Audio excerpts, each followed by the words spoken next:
Hello, and welcome back to our podcast on coaching in higher education. I'm your host, Tim Jansa, a certified leadership and organizational development coach and a higher ed professional of almost 20 years.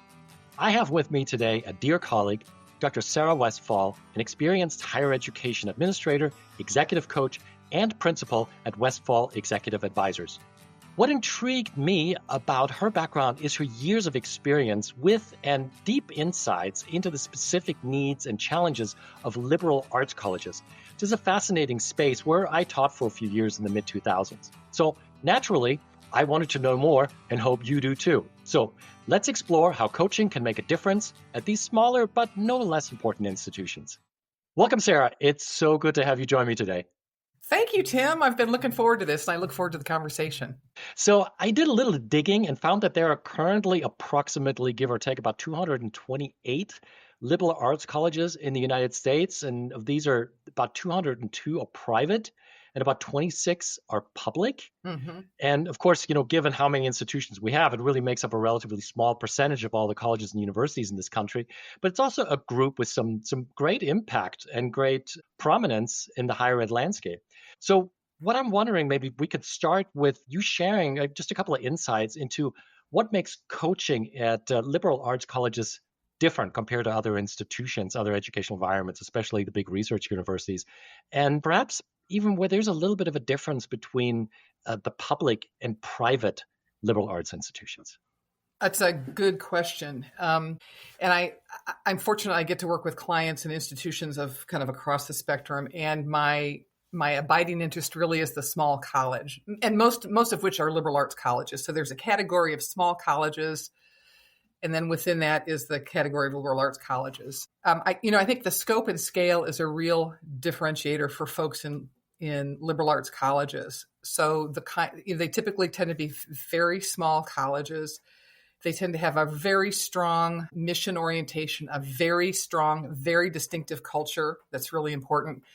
They tend to be very relationship driven. That's kind of the coin of the realm in small places because there's nowhere to hide. We're all on top of each other all the time in small places, not in a creepy way, but it makes relationships really important. And there's a palpable sense of kind of history of the place in small colleges that I think is kind of interesting. I had a conversation yesterday, actually, with a small college president who said to me, at my institution, all of the women in a very prominent American family, all of the women went here, and he knows that. Now it was a women's college for many, many years. It's been a co-ed college for 40 years or more, but that history is still very present. So that's a kind of an interesting, cool, potentially complicating factor about small colleges. Yeah. So I think the intensity of relationships is important. Another thing that is important for leaders, and those tend to be the folks I work with in small colleges, is they really have to be generalists in a way that colleagues at large places are not. So at large places, people are really required to develop a lot of specialized knowledge. They kind of have deep knowledge about topic X or topic Y. At small places, you kind of have to know a lot of different things, because small institutions are required to do all the same regulatory stuff as big institutions, but you have a fraction of a percentage of the folks to do it. So small college people have to be generalists, and that can be an interesting thing in the context of coaching. So those are some interesting dynamics that evolve, because a lot of the conversations that I've had with other guests mostly revolved around the large research institutions, large public institutions, land grants, sure, and so forth. And of course, there's so many silos and so many units that don't really talk to each other, and people just kind of operate in isolation. And it seems that these small colleges are the polar opposites with very, very different dynamics. So especially since they're so relationship driven, there's such a strong mission, history, identity. How do you navigate that as a coach when you first come to that campus and are tasked with working with the leaders there? Well, what's interesting is, yes, one would think that the smaller scale means there are fewer silos. And that is just super idiosyncratic, by institution, Tim, because some little places are very porous. There's a lot of deep collaboration, a lot of connection across campus. And in other campuses, not at all. So I wish as sort of a cheerleader for small colleges, I wish they were all very, very functional and it was rainbows and pea pods and little puppies in baskets all day long. It's Don't not. forget the unicorns. They're important too. And the unicorns gambling about the hillside. Yeah, it's not right, that. exactly. Yeah. So often when I'm working with a leader at a small institution, often what comes up is a relationship problem with my supervisor, with my group of peers. And again, I'm working primarily with vice presidential level folks. So the relationship with the president is an important one. The relationship with the other folks at the executive level is important. And I do work with folks at different levels. But one of the things that's interesting about people at small colleges is I hear a lot about difficult relationships with folks who report up to them, and a real sense of what I have heard from my colleagues anyway is they really want those relationships to be functional. They want to get very good work done. They want to treat people with dignity and respect. And sometimes that's hard because relationships are hard. They're all, relationships are challenging, period. And small colleges can have kind of a crucible effect sometimes. It really concentrates. People are living big lives on small stages at small colleges in some ways. I find that absolutely fascinating with the close-knit relationships. And I noticed that too. I taught at a beautiful campus, small liberal arts college here in east of downtown Atlanta for several years. And I loved my time there. And at that time, I split it teaching there in the morning and then teaching at a large urban research university in the afternoon. Interesting. And the difference was just mind-boggling. Yeah. But I can see how relationship dynamics, I think, is something we find frequently, right? Even at large institutions. But at large institutions, their relationships are often more at arm's length. So the relationship is more that communication is stifled and hindered because people don't know each other very well. And there's a lot of assumption and biases that flow into that. Whereas I can see at the small colleges, it's probably the polar opposite. And then also when I look at, or I'm thinking about a coach working with one client, it's really tough to keep that separate. I mean, everybody knows about it. It's tough to keep that coaching relationship in isolation and completely confidential, or is that just an assumption on my end? I feel like that really depends on the client. So, from my perspective, I have had multiple clients at the same institution, none of whom know that I'm working with a colleague. At least they're never going to hear it from me. And I never sort of, do the kind of wink, wink, nudge, nudge. Yeah, I know about this. I don't do a lot of that because that's inappropriate. And I think, and you probably found this too, and some clients really love to let people know they're working with a coach. That feels like the institution is making an investment in me. I'm investing in my own growth. There's something kind of exciting about that. And other people are like, that's no one's business. My default is that it's no one's business, as it is for all of us as coaches, or should be. And what's interesting is, because I've been around for 150 years, I've worked with a lot of institutions. I often have background information that my client doesn't know I have, either because I've worked with another client there, I've done consulting on that campus, or just because I've lived long enough, I know sorts of things. And that's been, I think, helpful. And as a coach, I think it's important that we don't get too wedded to our own certainty about what we think we know either. Yeah, it can be a very interesting, very sticky wicket. And it seems like when you work in these environments as a coach, you really have to be very cautious in terms of adhering to confidentiality. I mean, we always have to, but even be more cognizant of it than maybe at a larger institution where anonymity is more guaranteed, let's say it this way, if it's ever. Yeah. And I think also keeping your separate hats separate. In your case, I mean, you've worked as a consultant, you work with other clients. There's definitely some overlap in your roles and the advisory services and support services that you have provided. So I can see how it's really important to kind of keep these different areas really separate, because otherwise there's much greater chance of that kind of interfering. Would you say that is true? I think that is true, Tim. And I've had the experience of working with organizations in a variety of ways. So I might have a client or two at College X, and then I might be invited to come in and do some consulting with them. And I'm always very clear with any client who draws me in that you can introduce me however you'd like to introduce me. Nobody will ever hear from me that we're working together as a coach and client. Even if you bring it up, I don't really feel like I can speak to that.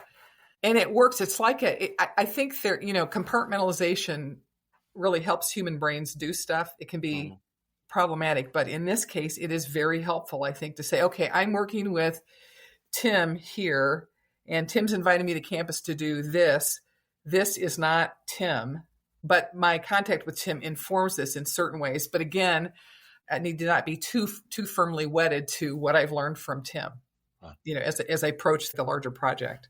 That makes sense. Yeah. Again, I'm always fascinated by coaching dynamics. So Sarah, you talked about that relationship issues are very, very frequently found in Yeah. those kind of environments. Right. How do you approach these against the backdrop of these really close-knit relationships? Can you leverage those close-knit relationships on campus? Are they more of an obstacle? How do you work with clients around that? Maybe you can go a little bit more into detail. Yeah. I suspect that for most of us who are coaches, client relationships with other important people probably comes up a lot. Hmm. Professional relationships for those of us who are more executive coaching, personal relationships, maybe for people who are relationship coaches or life coaches. And I think what I always try to figure out is, so how do you understand the relationship? Describe, how it is. How do you want it to be? What seems to be getting in the way of that? What does the relationship need to be for you to do the kind of work you want to do? Because again, my context is executive coaching rather than relationship coaching or life coaching. What constitutes a functional professional relationship, and what are your ideas about how to get there? What might get in the way of it? And then also the sort of, how do you think the other person might be receiving you? What do you think their perspective might be? So I think it's typical coaching stuff. I don't know that it's earth-shattering or sort of, like, this is the innovation in coaching, everybody listen up. It's not that, but it really is trying to take the time and really walk through all the pieces of it. Because often what I found, what clients need is the time to really think out loud about it with somebody who's not in their professional orbit in any way.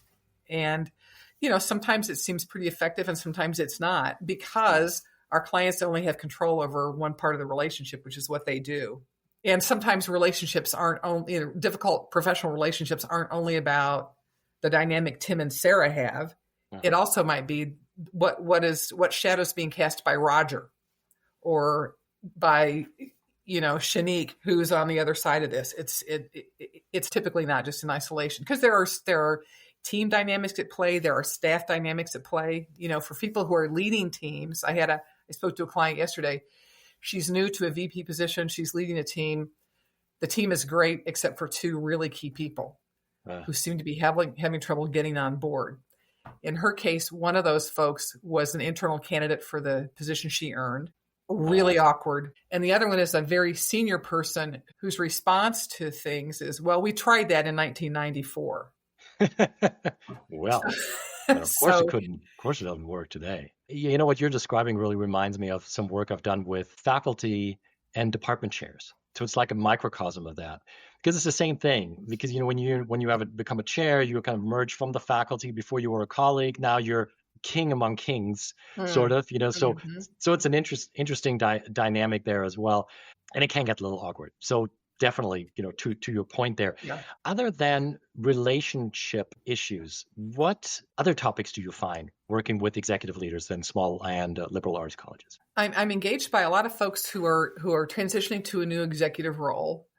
And so it's kind of transition stuff. And so it's things like, how do I, where are the light switches? How do I figure out who the important people are? How do I figure out, how to prioritize all the 50,000 things that are coming at me? How do I read the culture?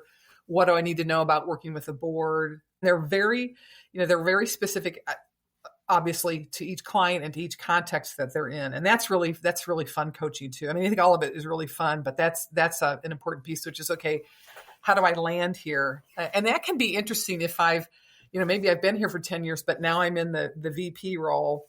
So it's landing in a different way, kind of like your department chairs. I think a difference with administrative folks, and administrative folks are probably 98% of who I work with. I've worked with faculty leaders, but administrative folks, unlike faculty leaders, typically have some sort of process of developing some skills and understanding what the hell it is to be a leader. Faculty members often have none of that. It's like sort of, okay, you're on Mars, you speak Martian, right? And nobody's taught them how to speak Martian before. Another thing that people engage me for is kind of capacity building. So I've got this lovely client who is a senior level person at a large public research institution who just wants to really become aware of how he's put together as a leader and what his options are and how to build his capacity to do additional leadership. That is super fun. He's not the only one, but he's the one that comes to mind now. And then people engage me for career support, and that can be preparing for a job search. That can be, and that includes everything from reviewing written materials to preparing for interviews to connecting with search firms, activating their network, to kind of typical sorts of things like that. Yeah. So it's sort of institutional life. What are leaders facing? And it's sort of the reality of being, it's sort of, oh, I'm here now. How do I do it? Oh, the reality of being here is X, Y, or Z. I'd like to puzzle through that. And also specific problems. Sometimes I'm engaged to help them focus on a specific problem, and then kind of search support, career support. Have you noticed a tick up on career support, job searches, people leaving higher ed altogether in recent years, especially since the pandemic? That's a good question. For me, it's been really cyclical, Tim. So at the moment, I only have maybe 2 or 3 people who are kind of in that phase.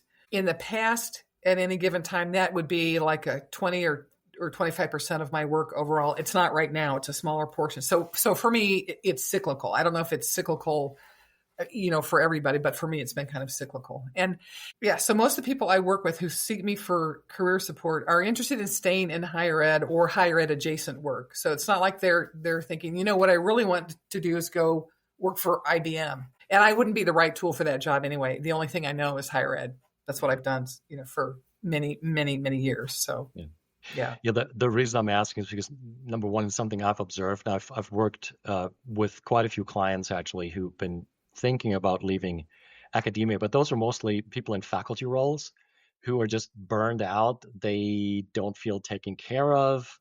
They're just at wit's end. And I mean, the big challenge there is identifying transferable skills and just trying to help them identify other areas where their skills and what they would like to do could be really useful. And that's why I just wanted to ask. But I could see how at those small colleges, maybe because it's a smaller, more contained, perhaps a little more caring environment than those big, more anonymous institutions, I can see that maybe people will be more likely to stay, perhaps rather than just seek greener pastures elsewhere. I think that's true. What I've noticed is if a person lands at a small college and they feel really connected to it, it takes a lot to get them to leave it because they've done, again, it's super relational.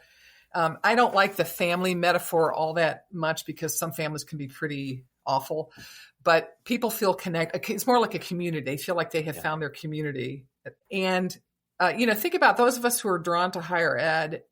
There's a sense of altruism. There's a sense of wanting to contribute to the greater good. There's a belief in development and the growth of folks. And that's fundamental, I think, to who we are. That's just a core value for many of us. And it's hard to give up on people. And so for people who are making a hard decision to leave, whether that's leave higher ed or leave this institution, it doesn't usually happen easily unless the environment is an easy one to leave because it's unhealthy or it's not, but I think there are a lot of things about small colleges that make it sticky in a good way. It makes it hard. It makes it hard to get your foot up off the flypaper because there are good reasons to be stuck to the flypaper. Yeah, that's definitely a big difference then to the big institutions that many of us then work with. Sarah, I wanted to ask you about assessments briefly. Okay. Especially with relational issues, with behavioral shifts and so forth, we need data to work off of. And I'm working with a client right now at a big research university, and I had to do a 360 for him because it was mostly about relational communication issues and so forth. Super impactful. What's your experience? What's your go-to assessment? Why? And are there some other ones that you might be using as well? Thanks for asking that because I think it's a really important topic. I love 360s. I've only done, I think, 1 or 2. Clients have asked for that, and I've done it. And I don't use any sort of big deal thing. It's sort of a handful of questions with people who are connected to them. And then the assessment that I use most often, I don't use it with every client, but when it's warranted, I use the Hogan assessment. And it's a personality assessment. It's normed for working adults. It's got the best science in terms of reliability and validity related to any personality assessment, which is why I use it, because our market, people in higher ed, care about stuff like that. I expect to be challenged by them about, well, why are you using this? And I have been challenged, and I've been able to, with confidence, talk about the Hogan. And what I like about the Hogan is it's a personality assessment, but it's also a reputational measure. So instead of me saying, well, I think I'm pretty collaborative, I think I like to sort of have a distributed way of leading. This really demonstrates how we show up to other people. Mm-hmm. So what other people are likely to perceive as our strengths, the things we bring to work that make it work every day, the things that can get in our way, which are often the strengths that are overused or misapplied.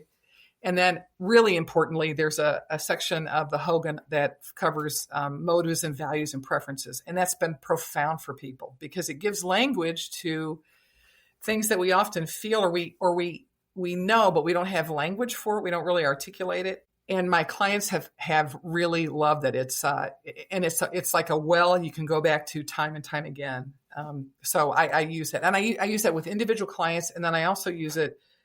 I work with a consortium of small colleges here in the Midwest, and they do a leadership development thing every year. And I use that with them and do a kind of a group debrief, which has been really, really valuable too. So for me and for my clients, that's been a really valuable tool, as has 360 assessments. I've become so much of a believer, and especially in the higher ed space, where people, especially ones with academic background, with PhDs, research, and so forth, they want data. They want to know, like, what is it that they can use as a catalyst, as a starting point, for any kind of change or development. Personally, I'm Wiley Everything DISC certified. I love the DISC as well. I think it's an amazing tool also to build relationships. Their Catalyst platform is fantastic especially when you do team assessments. And in combination with the DISC, I found MBTI, so Myers-Briggs type indicator, actually be really interesting because it tells you so much about what's happening inside. And then I use the DISC to kind of say, okay, so how is that externalized, and how is that used to build or maybe hinder relationships? And again, I think with assessments, just as a reminder to our audience, the assessment results don't tell the client who they are, because it's so easy when you don't do a skill debrief that people say, well, I am category X or category Y, which explains everything about me and why this relationship is not working. It's like, no. The assessments, the data, is your starting point to ask better questions and then lead your client down a journey of discovery and reflection. And sometimes those results may be uncomfortable, but they do eventually resonate. It depends on where, That's right. And I really appreciate what you're saying about the MBTI. That's one that a lot of us in education are introduced often when we're very young, as undergraduates, maybe very early in our career, if we're in a line of work that cares about self-awareness. One of the things that I appreciate most about the Hogan is that it's not a typology. It doesn't put people in boxes. It's not like, oh, I'm an ENTJ or I'm a whatever, which isn't to denigrate. That's not a hit on those things. But the thing that I like is the nuance, because it doesn't let you say, I'm an ENTJ. The Hogan. I mean, you could say that, it wouldn't be true because there's no analog for that. There's no way for you to say that. And I think that has been super helpful. It's absolutely unique for each person who takes it. I love that. That's a great insight also, to kind of look at the assessments and to just be aware of the dangers of typecasting, right? Yeah, they have a role, but they're limited. So Sarah, to start wrapping things up, if you were to advise a coach who may be mostly experienced in, let's say, a large research university, so just, a large institution, and who might have an opportunity to work with folks at a smaller or liberal arts college, what advice would you give that person to be more effective as a coach? I think they need to be curious about small places and not assume that they're sort of the cute little sibling of the big place. There are a lot of people, wonderful people at large institutions who are really ignorant about small places. So most of us who are in small places were educated at some point along the way at large places, because it's typically large places where there are graduate programs, right? So for me, my undergraduate work was at a superb small college. I did my graduate work at a large public research university, loved it, loved everything about the experience, and was really clear I wanted to be in a small college environment. I think for a lot of people who've only been in large colleges, they really don't know what a small college is like. And they may have this sort of black and white movie from the 50s version of what it's like. And it's not. They're complicated organizations. They're charged with doing everything large schools are charged with doing, and they have teeny numbers of people to do it. So I would say don't romanticize it. Be curious about it in a way that's really respectful, and read. Read articles about small colleges in Inside Higher Ed, in the Chronicle of Higher Ed. There are some interesting books that have been written about small colleges. But a thing that small college people care a lot about is that someone knows who and how and what they are. So if somebody comes in and is like, oh, I'm from mega university, why? I got a lot to offer you. That's the surest way to get a very polite decline. So being curious, being informed, and being really respectful, I think, are the right ways to do it. And I will also say this, every small college person I have worked with, everyone has said to me some version of, your experience as a small college person has been really important to us hiring you, because we know you get us. We know you understand what the context is like. So I would say if their career has been in large institutions, but they went to a small college, to lead with that, just because it's, and I'm not defending it. I'm just describing the behavior. I think actually the colleges that are probably most open to any kind of external work are probably community colleges. They tend to be less picky, less snotty, frankly, about where a person has been. Large institutions and small institutions have a lot to account for in terms of saying, well, only a person who's been at an institution like me can understand me. I mean, that has helped me in my career, but I think it's just an important thing to be aware of for coaches, that your experience really matters. And some of us are trained like, oh, it doesn't matter what you've done. Coaching's coaching. It doesn't matter what environment. That is, I think, fundamentally untrue. A lot of us, if we think about ourselves, we wouldn't work with a coach we felt like knew nothing about, particularly in an executive context. I would never work with a coach who knew nothing about higher ed. And I would be very reluctant to work with a coach who didn't know anything about small colleges. Maybe I'm not typical, but I think I am. I might not be, but I feel like I am. That's amazing advice, Sarah. And as I like to say, words to live, lead, and coach by. So thank you for that advice. I really appreciate your time today, Sarah. This has been truly insightful. And as somebody like me who has most of his higher ed experience at large institutions, this has been a great little window into a slightly different world. And I hope that our viewers enjoyed you sharing your wisdom and your insights. So thank you again for making time. You're Sarah. welcome. I enjoyed the conversation, Tim. Thank you for the invitation. Excellent. I appreciate it. And thank you all our listeners, for making the time to be with us and spend a little bit of time with us today. If you enjoyed today's episode, please click the like button or subscribe to the channel. Your support really means the world to us.